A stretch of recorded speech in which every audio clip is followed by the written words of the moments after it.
Manever I say ma PENDREAM TV. PENDREAM TV there, I see them yopo.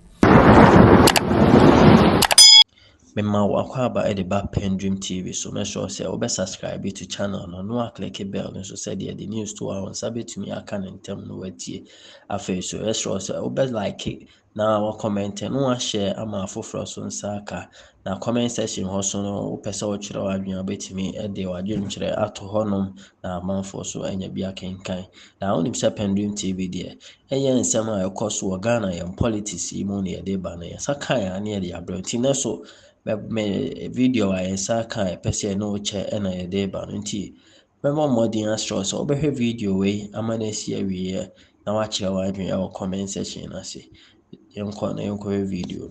Randy, if you come to the last paragraph, and that's where I'm more angry, and I think when we go to Parliament this morning, I know the reaction will be very obvious. People are really disturbed about the language, the tone of the words used in the last paragraph. To cease. Is the president telling us to cease communicating to the presidency? They cease and desist. And desist from? No, it's only, let me say, a dictator. It's only, Idi Amin like president or head of state who will use these words on a legitimately mandated arm of government. You understand? Desist, cease and desist from transmitting the bill to the president. Is Asante Bediato telling Parliament to cease respecting the Constitution? This is the president telling you. Bediato is only... Yeah, so the president is telling us, to disrespect the Constitution. The president says that there is an interlocutory injunction application. Notice of. And that is a notice. Well, what he is saying. In fact, the statement of the case have not even been which means that the president is wrong. Yes. Okay. Yes, but I'm saying that in his letter, he suggests that there is that application, that it is settled law. And therefore, you ought to know better, especially a parliament that is headed by a lawyer. But the presidency that is headed by a lawyer doesn't need to know more. The president is a lawyer. So that is why he appreciates that you should not be attempting to. No, but the fact still remains that our constitutional mandate cannot be held in hostage. Because of this application? Yes, because of this application. Then why did the president sign the E-levy bill into law when there was a pending application in court? Maybe he didn't know. The president didn't know. So he can pretend to know certain things and pretend not to know certain things. That's the hypocrisy and the dishonesty about this particular government that I've always talked about since 2017. They are so dishonest about things. You, the president, who decided that the E-levy is so important to you, and as such, even you were so much in a hurry, I think the president were calling the parliament, the clerk of parliament, to submit it for his signature. He did. Today, let me ask a simple question. There is a notice of injunction on the presidency and on parliament from approving the nominations of the president for ministerial appointments. Are you talking about the Akuffo? Yes. Is the president saying that because of that, parliament should not approve his ministers? You can choose to go the president's because way. If you agree with the legal principle that he's standing on, you can also decide to do that. Randy, that is a recipe for disaster in this country. So that so what we have been told is that anytime that parliament takes a decision or is going to take a decision and somebody goes to court, everything must cease. You can't muzzle the legislature. The legislature is the representatives of the people. So the president is telling us that the president, is more important than all Ghanaians put together, represented by their people in parliament. The constitution is bigger than the president. The president, we are not living in an absolute monarchy. We are not living in a dictatorial regime where constitutions are not respected. we are living in a constitutional democracy where the constitution of the country, the 1992 constitution, must be respected in all its terms and its tenets and in its spirit. And as such, the president should have asked Parliament to submit the bill and say, because you submitted it, fine. But under my constitutional mandate, I've been informed there's a legal case pending, so I'm unable to sign until that case is dealt with. But to ask Parliament not to even attempt to submit it. First of all, that first paragraph clearly demonstrates that everybody at the Jubilee House has been instructed not to accept. Not to accept anything. Yes. Because the only way you can say Parliament is attempting is that there was a person or a courier from Parliament who, as they always do, came to, submit. Yes. And people had been asked not to receive any such thing. Yes. So they declined to receive it. And Parliament tried to insist on leaving it behind, and they refused to take it. So that is why I say Parliament attempted. Yes.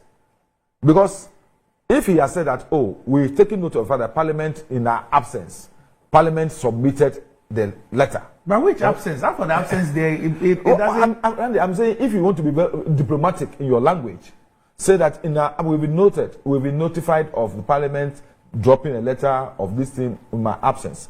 But to say that Parliament attempted means that there was a rigorous refusal on the part of the presidency to make it impossible for Parliament to submit.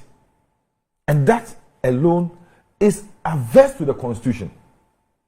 That alone it tells us that the presidency has disrespected the Constitution. Because the Constitution says clear that Parliament must submit.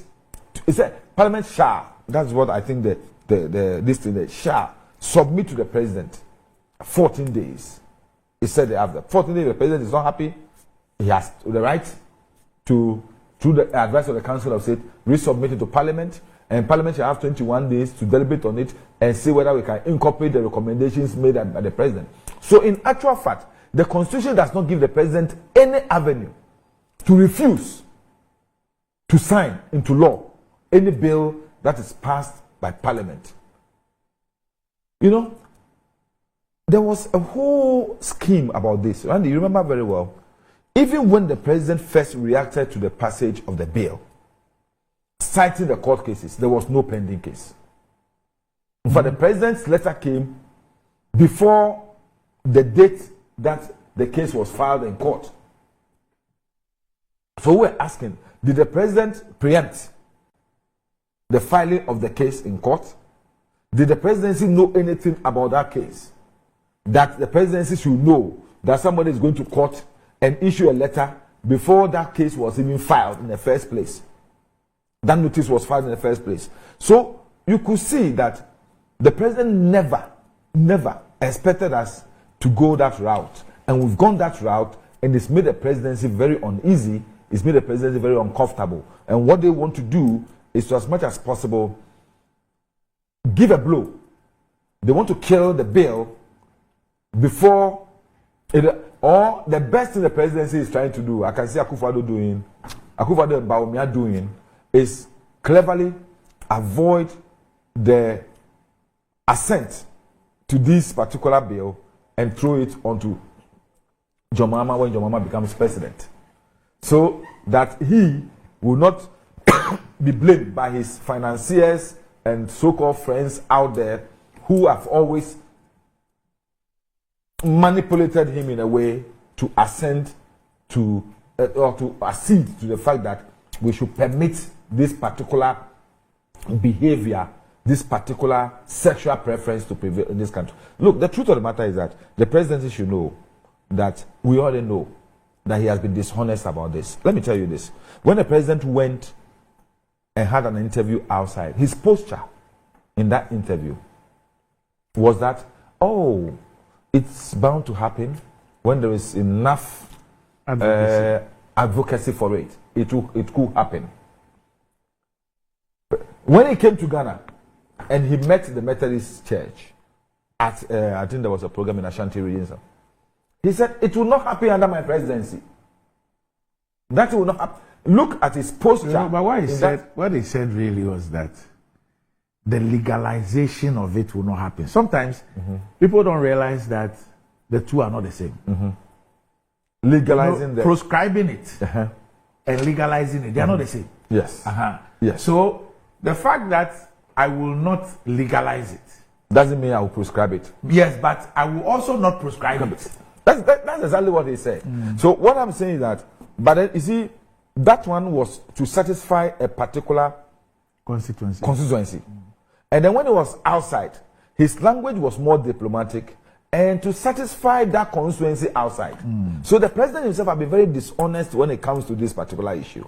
So his whole posture, I see, is that let me not take the responsibility of being the one whose tenure this thing became proscribed, or let me also take the responsibility of not hurting the feelings of my people by sitting down and allowing the prescription. But this gymnastics, I mean, people can see through, people will be able to read through, I mean, to be honest. Randy, but you know, this is a government, this is a political party, a political persuasion that have always been able to use language, lies, you know, let me say, cliches, political jargons, to be able to sway the mindset of many Ghanaians. And they think they can continue to do that all the time. So all this they are doing, as you can see, I know you can do that. Just scan through or keep track with all the communicators of government and their reaction to this. And you will see that these are people who are bent on using sweet words to deceive people to think that the president is right in all that he has done. I'm being frank with you. You will not get one of them coming out to say that they agree with the fact that what the president said. So we are with the response of Parliament. I think it will be swift and it will be very, let me say, reactionary, and it will be very, in the same language he has used, very disrespectful to his position as president. I think it is time the Parliament would disrespect the president as much as he disrespects us. Yes. I think it is time, as a legislature, we disrespect the president as much as he disrespects us. In US, when Donald Trump decided to disrespect the Senate, what did the Senate do? They disrespected him to prove to him that we have equal powers under the Constitution. Just that he's an executive and we are the legislature. And as such, he must accord to us the same decorum and respect that we should accord to the presidency. But in a situation whereby he thinks that Parliament is just a group of people he can trample upon, look down upon, we also reserve the right to look down upon the presidency and treat him the same way. All right, okay.